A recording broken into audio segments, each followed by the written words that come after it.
The identity of the strong one often begins as a childhood survival mechanism. In an unstable environment, a child learns a vital lesson. If you fix the problem, you feel safe. Fixing becomes a strategy for stability. It is not a choice, it is a psychological adaptation, a survival strategy built to maintain order. Survival became your identity.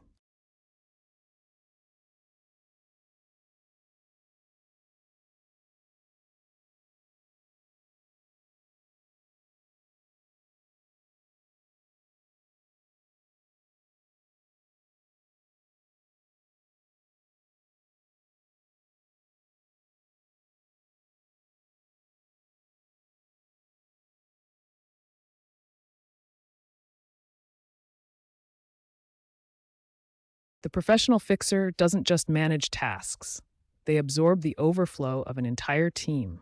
They are the first to volunteer, the last to leave, and the ones who quietly patch the cracks in systemic failures. But a dangerous shift happens when this behavior migrates from the office to the home. The boundary between professional duty and domestic caregiving dissolves. When you become the universal anchor, you stop others from developing their own agency. This leads to the burnout of the caretaker, a state where your utility is high, but your reserves have run completely dry.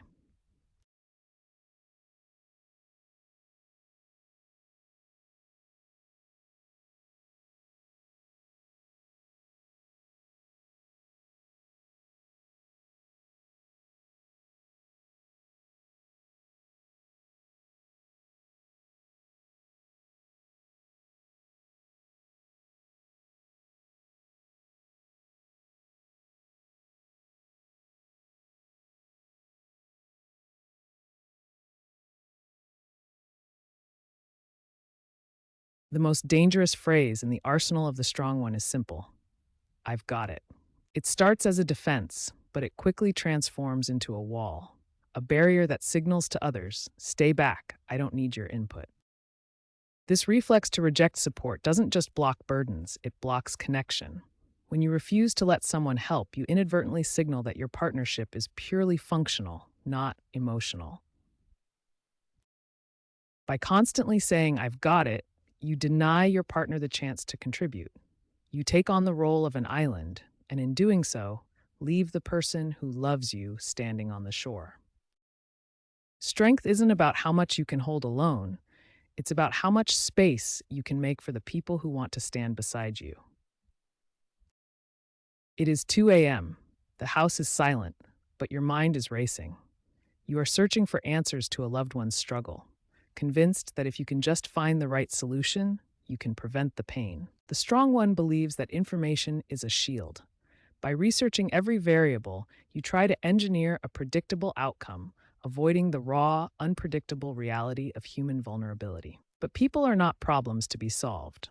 By treating life like an equation, you steal the chance for real connection. It is not about having the answers. It is about being willing to sit in the dark together. For the strong one, vulnerability feels dangerous, so they turn to the screen for a solution.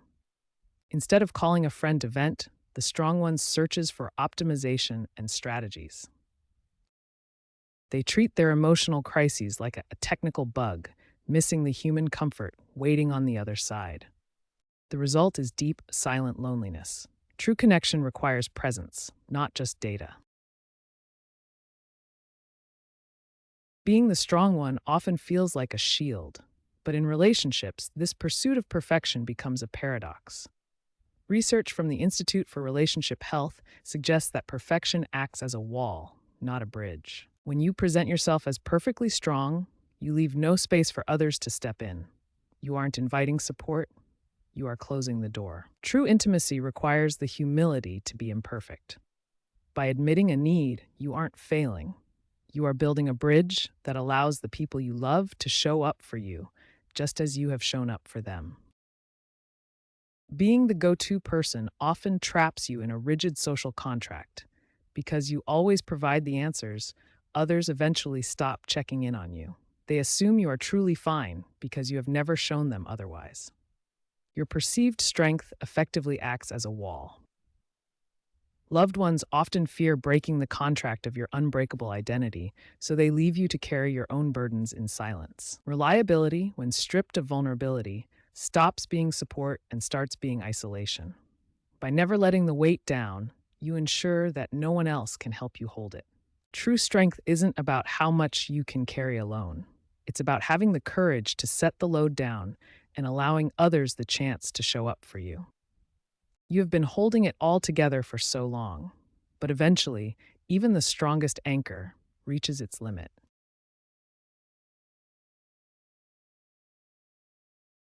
A moment of quiet collapse. Not a disaster, but a necessary release.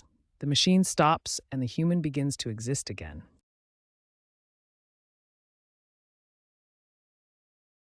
The epiphany is painful but necessary. By carrying every burden, you are not just protecting others, you are stealing their opportunity to show up for you. Psychological research shows that power imbalances in relationships decrease overall satisfaction. This is a theft of reciprocity. When you finally set the weight down, you aren't failing. You are inviting the people you love to become a part of your life in a way they never could before. You are choosing interdependence. Reciprocity is the bridge to intimacy. Without it, you are just an anchor in a harbor, alone. Functional strength is the ability to carry a load. It is a solo act where your worth is measured by how much you can hold on your own. Relational strength, however, is about sharing the load. It recognizes that true endurance is not found in isolation, but in the vulnerability of partnership. Strength isn't about how much you can carry, but how much you can share. We are moving away from the solitary burden of heroics.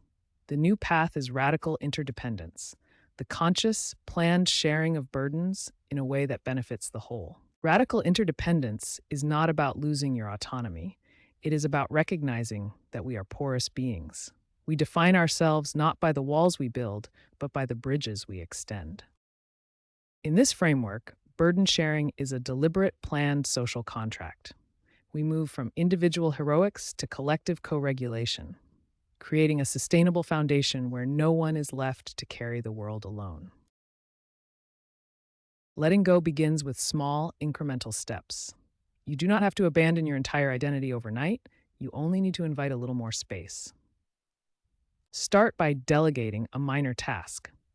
Give yourself permission to let someone else handle a chore or a decision, even if they do it differently than you would. Practice sitting with the discomfort of not fixing. When a problem arises, pause. Notice the urge to jump in and choose to stay still instead. Observe what happens next. You may find that the world does not fall apart.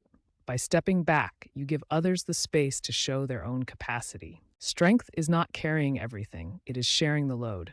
When you let go, you are not failing. You are inviting others to stand beside you. The trap of performing strength is that you become a function rather than a person. You believe you must provide value to earn the right to be loved. Reconnecting with presence requires shifting from the constant drive to fix, represented by the logical mind, toward the vulnerability of the heart. Vulnerability is not a failure. It is the bridge to intimacy. When you drop the mask of the hero, you allow others to love you for who you are, not just for what you can do for them. Presence is the ultimate strength. It is the quiet, steady state of being that welcomes others in, rather than keeping them at bay with the wall of perfection.